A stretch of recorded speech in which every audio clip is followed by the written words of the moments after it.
السلام عليكم ورحمة الله وبركاته. إن الحمد لله نحمده ونستعينه ونستغفره ونعوذ بالله من شرور أنفسنا وسيئات أعمالنا. من يهده الله فلا مضل له ومن يضلل فلا هادي له.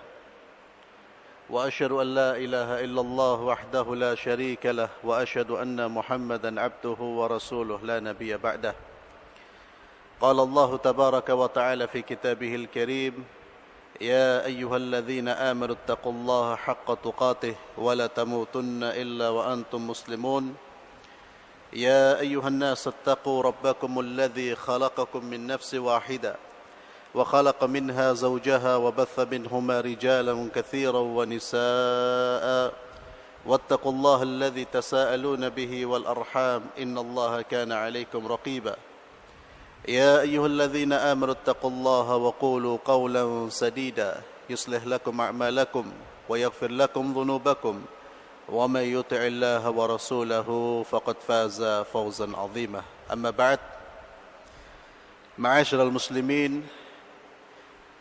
rahimani wa rahimakumullah, saya akan melanjutkan kajian rutin kitab Bulughul Maram, dan kita sekarang masuk dalam pembahasan as-sayd, bab tentang berburu. Jadi bagi yang baru sekarang menghadiri majlis pada hari Kamis ini, perlu saya informasikan bahwa setiap Kamis saya mengkaji kitab Bulughul Maram, dan sudah berjalan beberapa tahun. Sekarang kita sudah masuk bab as-sayd, bab tentang berburu. Ini bab-bab terakhir. Pada pertemuan yang lalu kita telah mengkaji hadis-hadis Rasulullah sallallahu alaihi wasallam yang berkaitan dengan bab al-at'imah, makanan dan minuman. Sekarang kita masuk pada pembahasan yang berkaitan dengan berburu. Terakhir kita membaca hadis Rasulullah sallallahu alaihi wasallam. Hadis pertama dalam bab berburu ini yaitu hadis yang diriwayatkan oleh Abu Hurairah radhiyallahu anhu. Beliau berkata, bersabda Rasulullah sallallahu alaihi wasallam, "Man ittakhadha kalban illa kalba mashiyatin aw saydin aw zar'in untuqisa min ajrihi kulla yawm qirat." Muttafaqun alaih.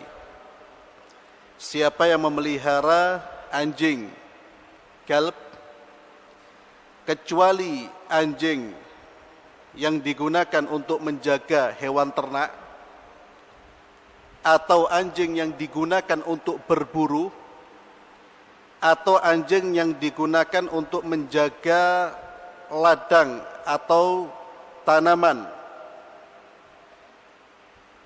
Jika dia memelihara anjing bukan untuk tiga hal tersebut, maka pahalanya akan berkurang setiap hari sebanyak qirat. Hadis riwayat Bukhari dan Muslim. Mengenai penjelasan qirat ini disebutkan di dalam hadis yang lain, kata Nabi ketika Rasulullah SAW menjelaskan tentang keutamaan orang yang mengantar jenazah. Kata Nabi, siapa yang mengantar jenazah seorang muslim, dia ikut mengantarkan. Wa kana ma'aha hatta yafrugha min dafniha. Dia ikut prosesi pemakaman sampai selesai. Fa innahu yarji' bi qiratain. Maka dia pulang dari prosesi pemakaman tersebut dengan membawa pahala 2 qirat. Nabi menjelaskan, kullu qirat mithlu jabal Uhud. 1 qirat itu seperti gunung Uhud. 1 qirat seperti gunung Uhud. orang yang ikut mengantarkan jenazah seorang muslim, lalu dia di pemakaman sampai selesai dikubur, maka dia pulang dengan membawa pahala 2 qirat. Maka hadis ini menjelaskan qirat itu apa? Qirat itu artinya sebesar gunung Uhud. Apa kaitannya hadis ini dengan bab berburu? Hadis ini menjelaskan bahwa anjing itu boleh dipelihara jika dia difungsikan untuk berburu. Nabi mengatakan berburu atau menjaga hewan ternak atau menjaga zara', sawah, tanaman, ladang dan lain sebagainya. Di luar itu anjing tidak boleh dipelihara. Kalau dia tetap memelihara, maka pahalanya akan berkurang setiap hari 1 qirat. Berapa 1 qirat tadi? Seperti gunung Uhud. Tidak main-main. Dan kita kalau mau memelihara boleh, tapi jangan pelihara anjing. Dan pelihara anjing itu biasanya tradisinya orang-orang non-muslim. Kita boleh pelihara kucing, pelihara ayam, ya. Hewan-hewan yang bermanfaat. Asal kita pelihara, kita beri makan, kita jaga, itu diperbolehkan. Maka di sini Rasulullah sallallahu alaihi wasallam menjelaskan anjing untuk berburu diperbolehkan untuk dipelihara. Artinya berburu itu aktivitas yang diperbolehkan di dalam Islam. Ini sekedar mengingatkan karena sudah kita bahas pada pertemuan yang lalu. Dan para ulama sepakat berburu itu merupakan aktivitas yang halal. Perbuatan yang halal. Diperbolehkan nanti dengan syarat-syarat tertentu. Yang jelas jangan sampai kita berburu Pokemon. Ya. Sekarang kan musim orang berburu apa? Pokemon. Itu sama sekali aktivitas yang gak ada manfaatnya. Saya kalau pulang lewat jalan Dinoyo itu, di depan toko roti, itu orang subhanallah, jejer, duduk, berdiri sambil ya, mencari Pokemon. La ilaha illallah. Apa tidak ada kerjaan lain? Ya. Kan duduk di rumah, dengan keluarga, berinteraksi dengan orang tua, atau membaca buku, atau cari cara, ya apa, bisnis saya biar maju. Kan itu banyak manfaat ya. Kadang-kadang sudah gak ada pekerjaan, cari Pokemon. Ya Allah. Ini berburu yang tidak dibenarkan. Kalau yang tidak tahu Pokemon, tanya yang sudah tahu. Kemudian ikhwani fillah azzalallahu ayyakum, hadis yang kedua yang berkaitan dengan masalah berburu ini, an Adi bin Hatim radhiyallahu anhu, beliau berkata, qala li Rasulullah sallallahu alaihi wasallam, Nabi sallallahu alaihi wasallam bersabda kepadaku, idza arsalta kalbak fadhkur ismallahi alaihi. Karena berburu ini termasuk kebiasaan orang-orang Arab zaman dahulu. Kata Nabi, kalau kamu ingin melepas binatang buruanmu, yaitu anjingmu, anjing buruanmu, fadhkur ismallahi alaih. Bacalah bismillah. Fa in amsaka alaika fa adraktahu hayyan fadbahhu. Kalau anjing buruanmu itu menangkap buruannya, dan ketika ditangkap dia masih dalam kondisi hidup buruannya tersebut, maka sembelihlah. Kalau dia masih hidup, maka disembelih. Disembelih sesuai dengan aturan Islam. Wa in adraktahu qad qutila wa lam ya'kul minhu fakulhu.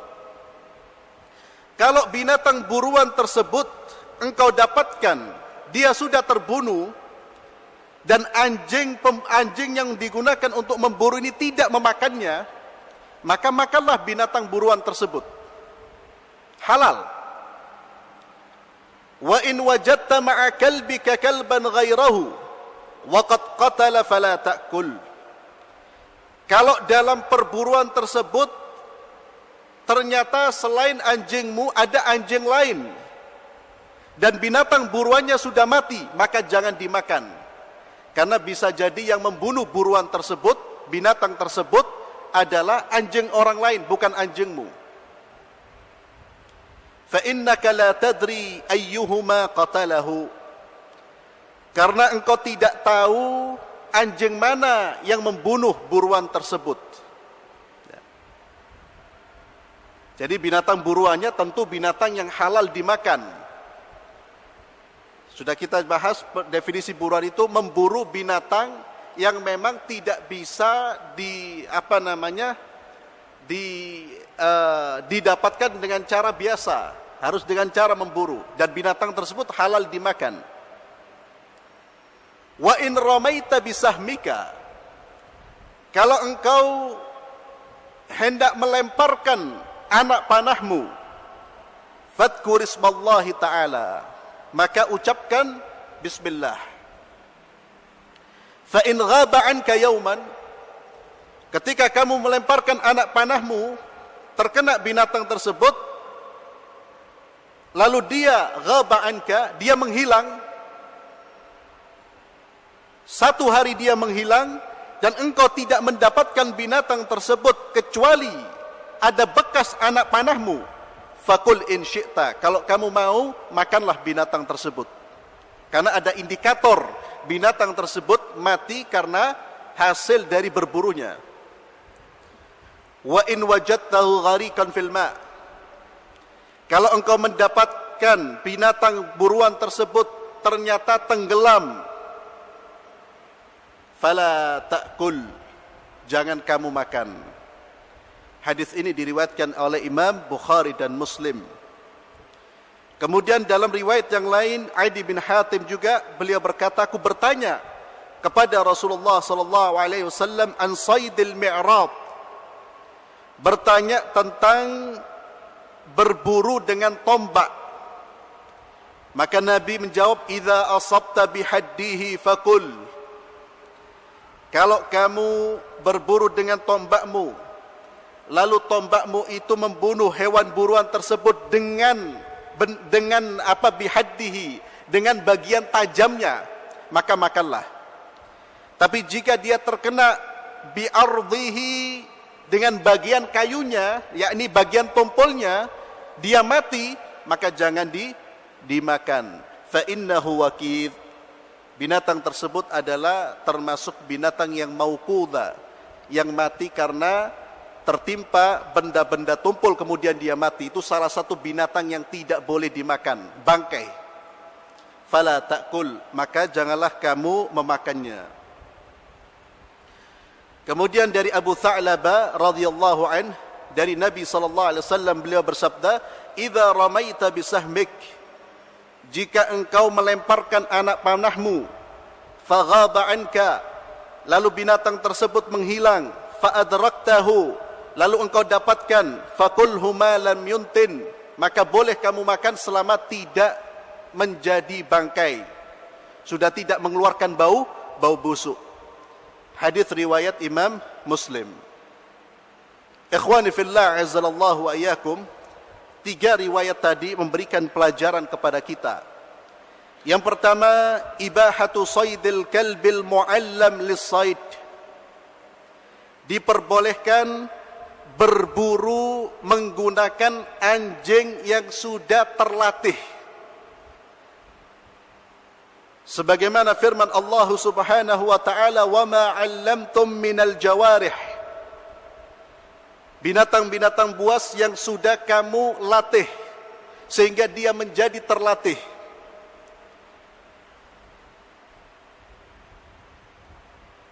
Apa indikator anjing tersebut terlatih? Indikatornya apa? Jadi yang diperbolehkan al-kalbul mu'allam,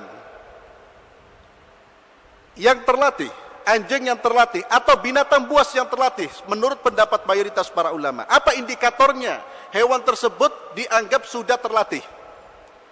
Kata para ulama, indikatornya minimal ada 3. Idza ursila istarsal. Apabila dilepas, langsung dia memburu. Jadi kalau dilepas, kemudian tengok kanan, tengok kiri, belum berburu dia. Belum terlatih. Masih kurang ilmunya. Tapi kalau dilepas, langsung dia berburu, satu indikatornya. Kemudian yang kedua, idza zujira inzajar. Apabila disuruh berhenti, langsung berhenti. Kalau disuruh berhenti, dia masih menerkam, dia masih berlari, dia masih berontak, berarti dia belum terlatih, masih emosional. Perlu dididik lagi, perlu dibina lagi. Yang ketiga, idza amsak lam yakul. Indikator binatang buas tersebut terlatih muallam, dia kalau menangkap binatang buruan tersebut tidak dimakan sama dia. Kalau ada 3 indikator itu, maka hewan tersebut boleh dijadikan sebagai hewan untuk berburu. Kalau salah satu dari 3 hal tersebut tidak ada, maka tidak boleh. Kalau umpamanya dia diperintah segera dia melaksanakan, ketika disuruh berhenti, dia segera berhenti. Tapi kalau menerkam, dia langsung makan. Oh jangan, ini belum. Maka belum termasuk al-mu'allam. Dan subhanallah, para ulama menjelaskan, ketika ada sebagian ulama menjelaskan ketika membahas tentang binatang yang boleh dijadikan sebagai hewan buruan, itu hanya binatang yang terlatih. Coba kita lihat dari sini, urgensi ilmu, pentingnya ilmu. Dan bagaimana ilmu itu mengangkat siapapun, mengangkat derajatnya.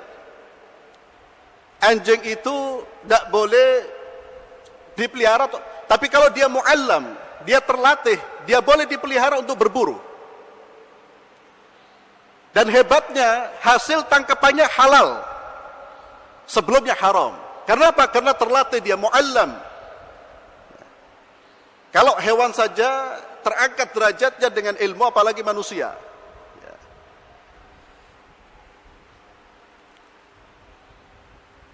Kemudian ikhwani fillah azzalallahu wa iyyakum,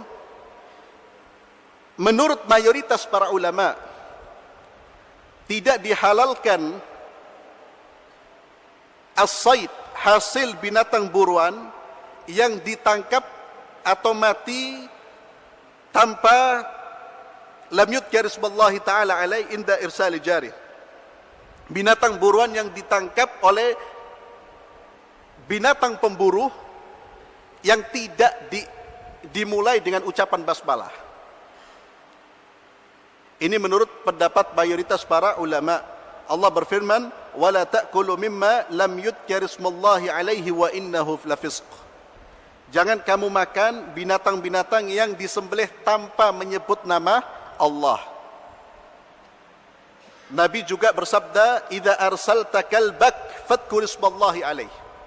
Kalau kamu hendak melepas anjingmu, maka bacalah bismillah.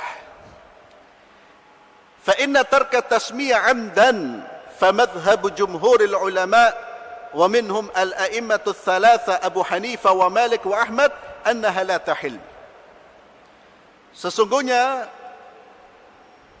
meninggalkan ucapan basmalah secara sengaja, menurut jumhurul ulama, di antaranya Abu Hanifah wa Malik wa Ahmad rahmatullah alaihim ajma'in, tidak halal. Jadi ketika menyembelih atau melepaskan buruan harus mengucapkan bismillah. Kalau tidak ada bismillah, tidak halal. Tapi Al-Imam Asy-Syafi'i berpendapat mengucapkan bismillah itu sunnah. Imam Syafi'i dengan dalil yang beliau miliki. Tapi mayoritas mengatakan itu wajib. Ini perbedaan para ulama. Kata Imam Syafi'i, kalau seorang muslim menyembelih, dia tidak mengucapkan bismillah, seorang muslim, maka keislamannya itu sudah cukup menghalalkan apa yang dia sembelih, karena dia seorang muslim. Ini mazhab Imam Syafi'i rahimahullah ta'ala. Adapun mazhab ulama yang lain mengatakan wajib mengucapkan bismillah. Hatta yang menyembelih adalah seorang muslim. Tapi saya kira insya Allah orang Islam nggak ada yang tidak menggunakan atau tidak membaca bismillah ya. Ini bacaan ringan, berpahala, dan dibaca agar kita keluar dari masalah khilafiyah, masalah yang diperselisihkan. Tapi hal ini perlu kita ketahui agar kita bisa bijak mengambil sikap. Ketika kita tahu ini masih ada khilaf, ada ulama memperbolehkan tidak bolehkan, akhirnya kita bisa mengambil sikap dengan bijak. Oh, masing-masing punya dalil. Oh, ini pendapatnya ada imam di belakangnya. Kemudian ikhwani fillah azzalallahu wa iyyakum, kalau binatang buruan tadi, binatang yang diburu itu ditangkap oleh anjing pemburu, kalau dia masih hidup maka wajib disembelih. Tidak boleh dibiarkan sampai mati. Kalau dia masih hidup kemudian dibiarkan sampai mati jadi bangkai. Tapi kalau ditangkap mati ya sudah, halal apa yang ditangkap oleh binatang buruan tersebut.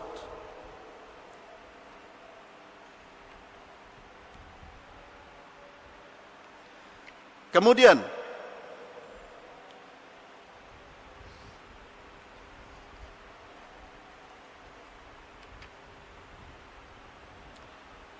ketika binatang buruan yang kita buru menghilang, maka kata Rasulullah sallallahu alaihi wasallam, selama dia tidak tenggelam, keesokan harinya kita dapatkan, maka boleh dimakan.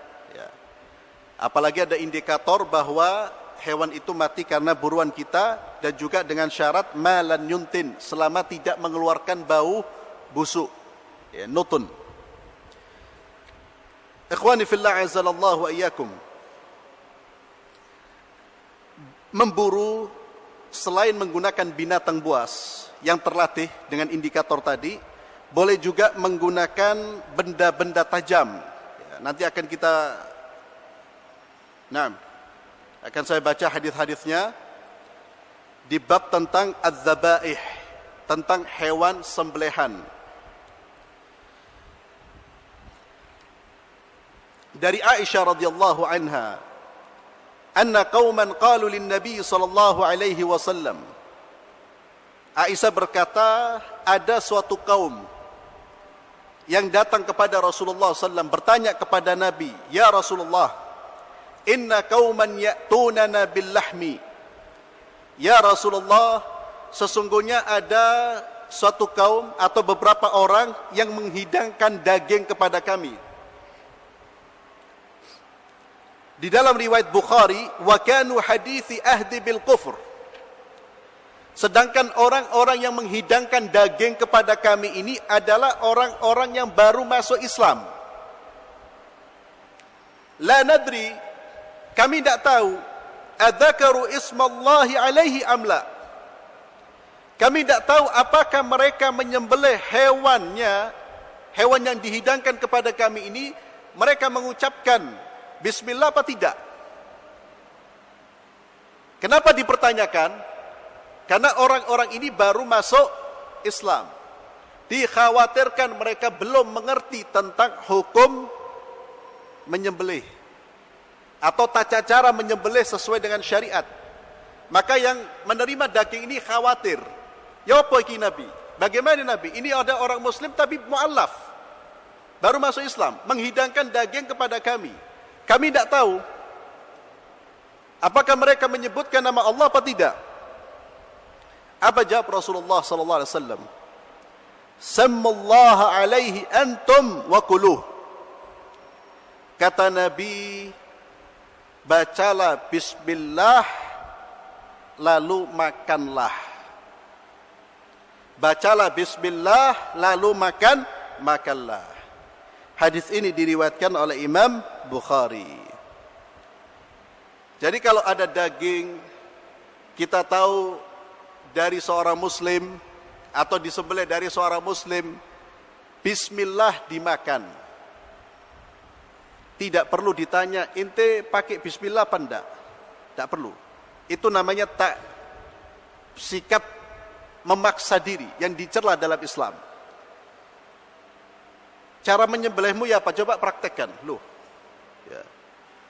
Tidak perlu. Selama dia muslim, al-aslu fil muslim, hukum asal seorang muslim itu baik. Selama kita tidak tahu dia menyembelih dengan nama selain Allah. Kalau kita tidak tahu, selama dari seorang muslim, maka itu halal dimakan. Tidak perlu memaksa diri atau memberatkan diri. Ya. Ini jelas. Mereka adalah orang-orang mu'allaf yang baru masuk Islam. Mereka masih atau kehidupan mereka lama dalam alam jahiliyah. Tidak mengerti syariat, baru masuk Islam. Lalu menyembelih hewan dihidangkan. Kata Nabi, "Sammallaha alaih wa quluh." Ini bagi hewan, ya, hewan sembelihan seorang muslim. Kalau seorang musyrik tidak bisa pakai hadis ini. Pada apa-apa, bismillah. Ya, tidak bisa. Itu bagi orang muslim. Ya.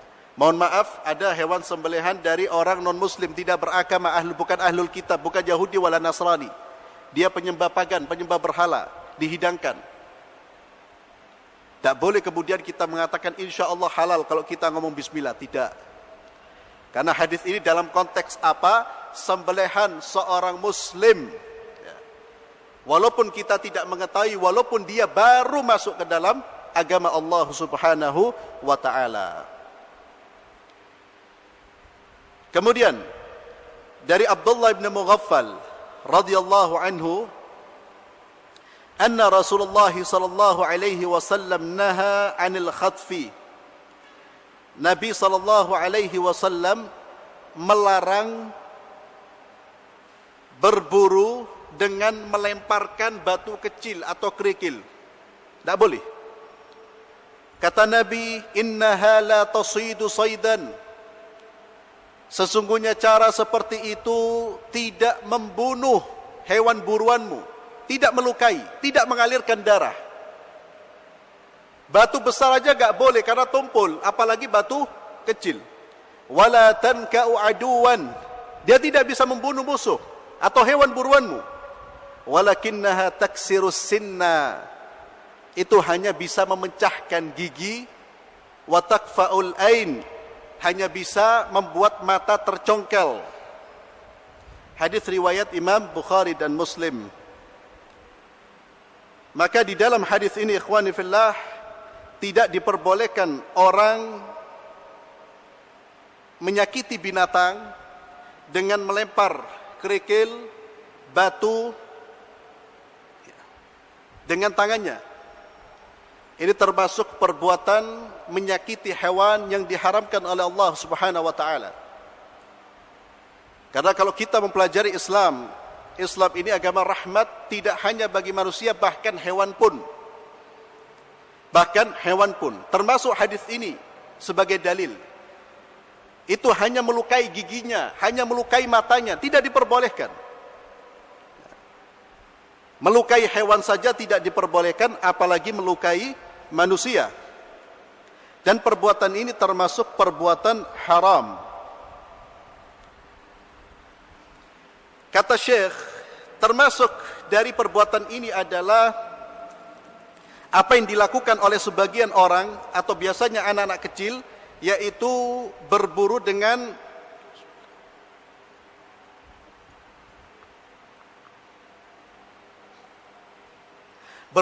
ketapel. Ya. Jadi buat ketapel diarahkan untuk menyakiti hewan, ini haram. Kita harus mengajarkan kepada putra-putri kita bagaimana memperlakukan hewan. Kita harus ajarkan. Jangan sampai hewan itu menjadi korban kejahilan tangan-tangan putra-putri kita, termasuk menggunakan ketapel. Ya. Apalagi na'udzubillah ngajari anak berburu dengan ketapel. Itu ada kucing tembak kamu. Wah, jangan. Haram, menyakiti binatang haram. Bahkan Rasulullah SAW menyatakan, ada seorang wanita yang diazab oleh Allah disebabkan apa? Kucing. Diazab di neraka disebabkan kucing. Bagaimana dia memelihara kucing? Memelihara tidak ada masalah. Tapi yang bermasalah yang menyebabkan dia diazab oleh Allah. Dia memelihara kucing, dia kurung dalam kurungan, tidak diberi makan dan tidak dibiarkan mencari makan sampai mati. Allah azab, Allah murka. Cari ajaran yang lebih rahmat daripada ajaran Islam. Antum cari, silakan. Dari mana ada ajaran yang lebih rahmat daripada ajaran Allah Subhanahu wa taala? Sampai binatang pun kita diwajibkan menyakiti mereka, neraka. Tidak main-main. Jadi kita ini seharusnya seorang muslim jangan merasa kecil di hadapan orang-orang yang sekarang mengatakan hak asasi manusia, seakan-akan hak asasi manusia itu barat Allah, kadzabun, pendusta semua. Justru Islam ini yang paling menekankan, yang paling rahmat kepada manusia, bahkan seluruh alam. Dan itu terbukti. Sekalipun ada sebagian dari kaum muslimin yang melakukan tindakan-tindakan yang tidak dibenarkan oleh syariat, mereka tidak mewakili ajaran Islam.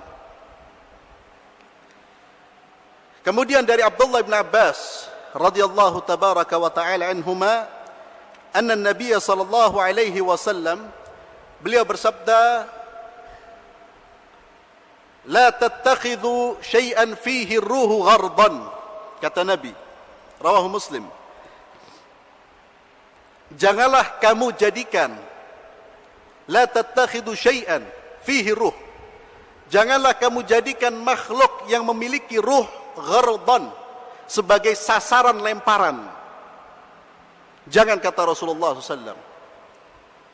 Kemudian di dalam riwayat yang lain Rasulullah bersabda, la'anallahu man fa'ala hadha.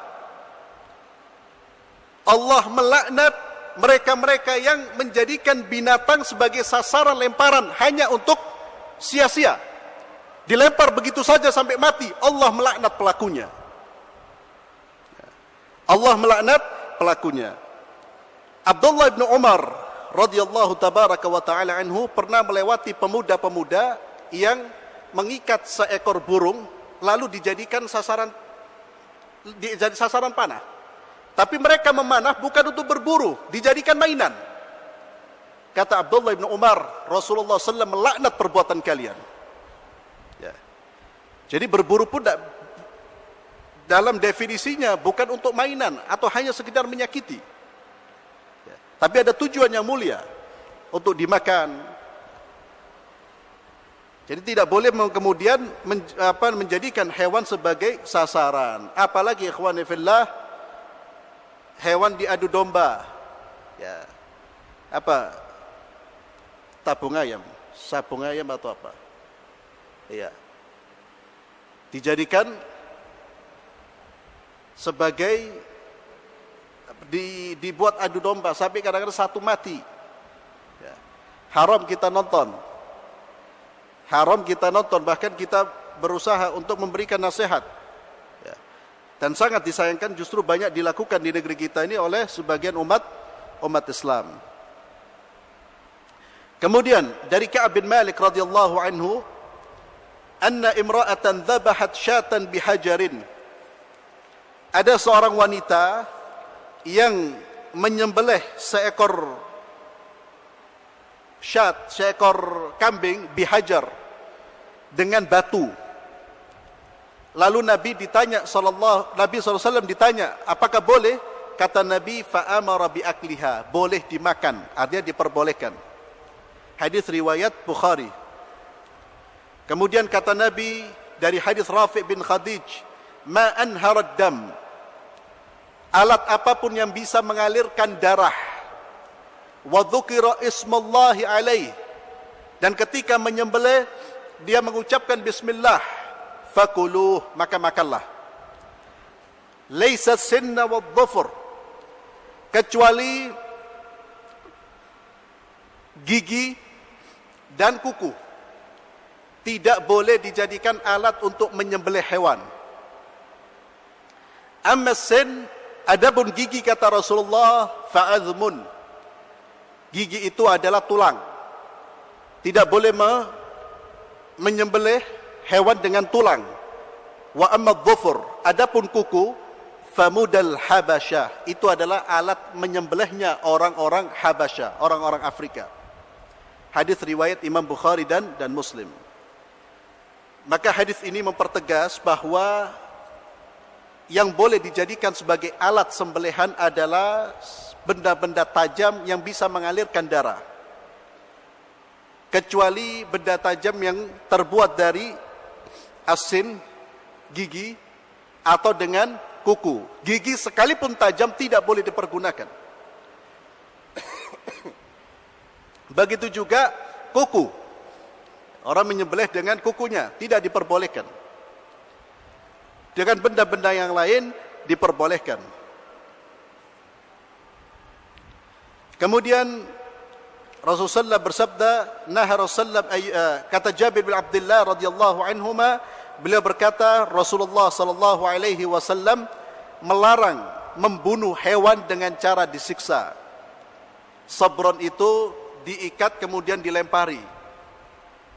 Itu dilarang oleh Islam, dilarang oleh Rasulullah sallallahu alaihi wasallam. Bahkan ikhwani fillah, kalaupun kita membunuh hewan yang memang boleh dibunuh seperti tikus, itu boleh dibunuh. Cicak boleh dibunuh. Jangan disiksa. Dosa. Ya, tikus dimasukkan di kandang, disiram air panas sedikit-sedikit. Na'udzubillah, sadis. Ya. Tidak diperbolehkan sekalipun dia boleh dibunuh. Kalau membunuh dengan cara di mana dia cepat matinya. Sebagaimana hadis Rasulullah dari Shaddad bin Aus radhiyallahu anhu, beliau berkata, bersabda Rasulullah sallallahu, Inna Allah kataba al-ihsan ala kulli syai. Sesungguhnya Allah subhanahu wa ta'ala mewajibkan kita, mengajibkan seorang muslim, umat Islam, untuk berlaku ihsan dalam segala pekerjaannya. Ihsan itu artinya melakukan sesuatu dengan cara yang terbaik. Itu ihsan. Apapun pekerjaan kita, diwajibkan oleh Allah. Kita mau jadi apa, melakukan apa, sedang mempekerjakan apa, kerjakan dengan cara ihsan. Itulah semangat Islam. Jangan kerjakan secara asal-asalan. Lalu Nabi melanjutkan, فَإِذَا قَتَلْتُمْ فَأَحْسِنُوا الْقِتْلَةِ. Kalau engkau membunuh, maka bunuhlah dengan cara yang baik. Orang dalam medan perang, boleh membunuh apa enggak? Boleh. Tidak boleh dimutilasi. Ketangkap musuhnya kemudian dipotong sedikit-sedikit. Ya. Haram. Disuruh membunuh sekalipun dia musuh Islam. Tidak boleh melakukan pembunuhan dengan cara yang tidak benar. Fa'ahsin. Termasuk juga di dalam Islam ada perbuatan-perbuatan yang pelakunya boleh dihukum mati. Seperti orang membunuh manusia, dia boleh dihukum mati. Dan yang menghukum mati tentu bukan rakyat biasa, itu wewenang pemerintah. Karena di dalam Islam eksekusi, menegakkan had, hukuman itu wewenang hukumah. Boleh dibunuh. Jadi di dalam Islam memang ada perbuatan-perbuatan yang pelakunya harus dibunuh. Cara membunuhnya pun dengan cara yang baik. Tidak boleh disiksa. Wa idza dzabhtum fa ahsinu dzibha, kata Nabi. Jikalau engkau menyembelih hewan kurbanmu, fa-ahsin, sembelihlah dengan cara yang baik. Wal yuhidda ahadukum syafratahu, kata Nabi. Hendaknya dia tajamkan pisaunya. Wal yurih dzabihatahu, Allahu Akbar. Dan hendaknya dia baringkan hewannya dengan nyaman. Wallah, adakah ajaran yang lebih rahmat daripada ajaran Islam? Hewan mau dibunuh, mau diukul, mau dimakan. Tapi Nabi mengingatkan, jangan menyakiti hewan.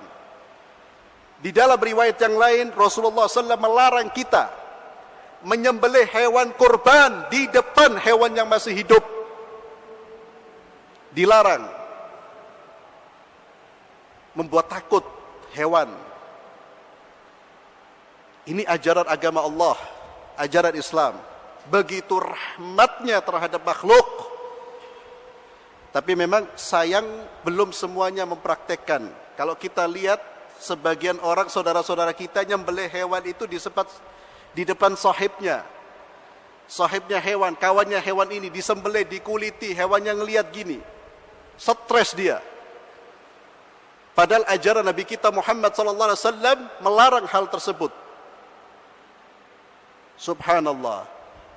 Jadi wa ma arsalnaka illa rahmatan lil alamin. Bukan hanya manusia, hewan pun mereka berhak mendapatkan rahmat, kasih sayang dari manusia. Maka ikhwani fillah azzallahu wa yakum, di dalam musnad Imam Ahmad, Nabi menyuruh untuk menajamkan pisau wa antawara anil bahaim, wa antuwari anil bahaim. Dan kamu sembelih, kata Nabi, hendaknya di belakang dari hewan-hewan yang masih hidup. Artinya apa? Jangan sampai mereka melihat. Ya Allah, ini harus kita sosialisasikan sehingga pelaksanaan hewan kurban kita atau prosesi penyembelihan itu betul-betul syar'i. Betul-betul syar'i dan betul-betul bernilai Islam, tidak hanya asal sembelih. Tapi memang betul-betul dengan rahmat dan dengan ihsan. Wallahu a'lam bissawab. Insyaallah bermanfaat buat kita kajian pada malam hari, dan insyaallah akan kita lanjutkan pada pertemuan berikutnya.